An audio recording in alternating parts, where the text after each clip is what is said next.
Никогда я не забуду приветливый, веселый русский народ, который сумел приютить нас во время Великой Отечественной войны. Это письмо польской девочки Христины Крулевской, которое она написала на прощание с Каракулинским детским домом. Каракулянул пиюртыш пиналысты шудой шонылос. Угощурсук мышевнил доно дигети арын война куцкомналес осты ванзес Литвайнын тяжкем шутецком лагериш подтоны богатизм.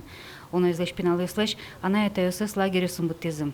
Нож нолпиостуутизм, эшелон удмуртёш виз. Во время войны в Удмуртии было эвакуировано 50 тысяч человек, в том числе 22 тысячи детей.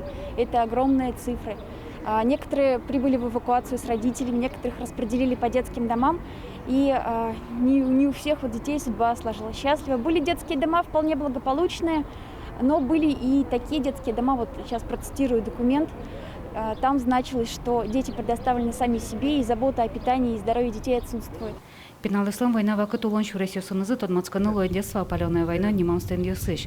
Татынтус пуктемёс, фронтыш гуштетёс, пуктетёс. Печенул пес, мыновал заводы нуджаловал, бусы нуджаловал, чукнащен джито джаловал мамасынызы, мумосынызы, сычеек лештовал, смена нуджаловал, сомдайк лештовал продукция, вещвань завод ёсы, сослык тизы уджазы, туш кыт сослывал, конечно.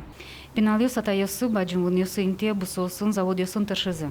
Статистика война помон уралыш завод ёсын ужащёс пылын, ведь тонущен тямыстон процентош пинал ёсвал. Эшо дышецкизы. Ожар ёсы ремесленное училище ёсы на нербаштизы доскочуш лещатыр пинал ёс. Вацаломна детство опалённая войной аджитонен ялан ужаштыл дорун тодмацканылос. Собуде столы жужалос. Лена Слесарь, Андрей Бусыгин и Варьёс.